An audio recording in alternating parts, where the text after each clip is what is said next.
What up? What's good, man? Chilling, hungover. What's up? Thank you for coming out. So I just wanted to get your input. Like, what do you think about the sneaker culture in Dallas, and what do you think is going on today? The sneaker culture in Dallas has definitely evolved over the last few years. I see it going more towards other brands, not just so much Yeezys, Jordans.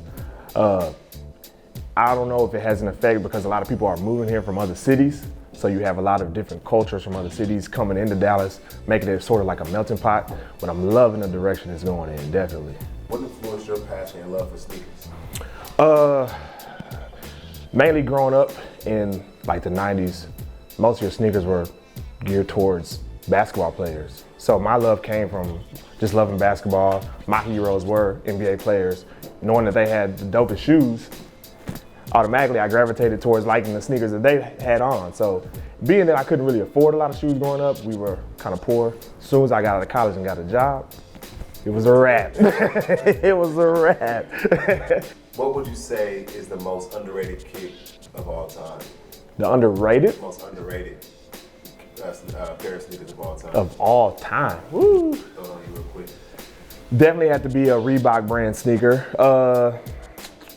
I don't think people give the Shaq Gnosis, the Reebok Shaq Gnosis, as much respect as it deserves.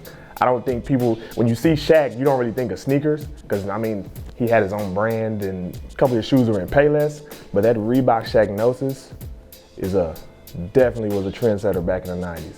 You could tell I'm a little older than I grew up in the 90s, so a lot of my favorite sneakers are from that 90s era, you know what I'm saying? What are your top 10 kicks in 2019? Top 10, woo. This was hard. It took me a minute to like really come up with this list, but I think it's a pretty good one for me, you feel me?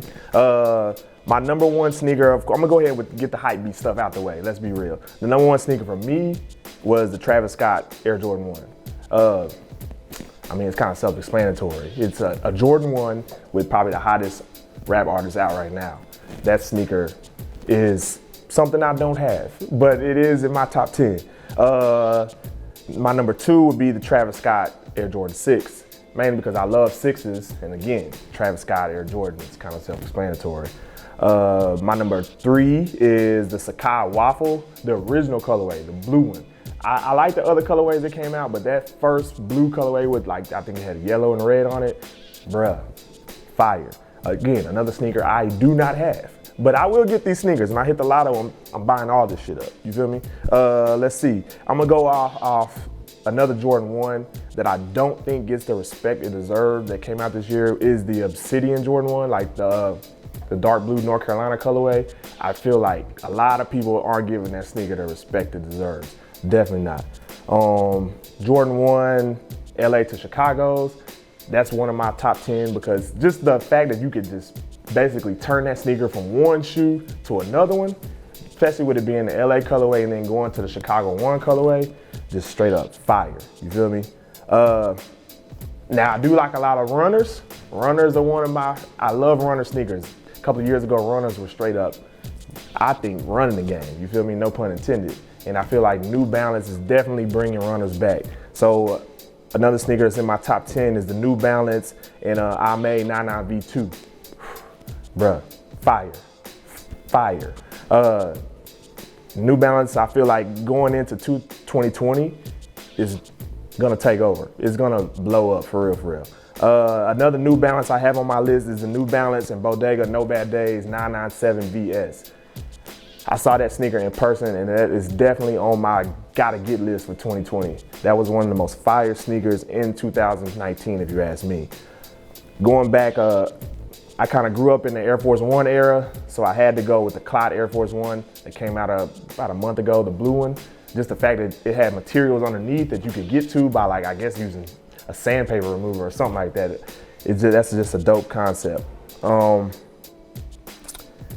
This is a sneaker that didn't release over here in the US, but it released in Europe. And every time I wear this sneaker, I turn heads. Sometimes I go to the mall in this sneaker just to see people look at them. It's the Species Air Max 90. It's like gray, has like scales on it, gives you like a reptilian feel, and this kind of like lime green midsole. So fire. I just think, and I don't even like Air Max 90s.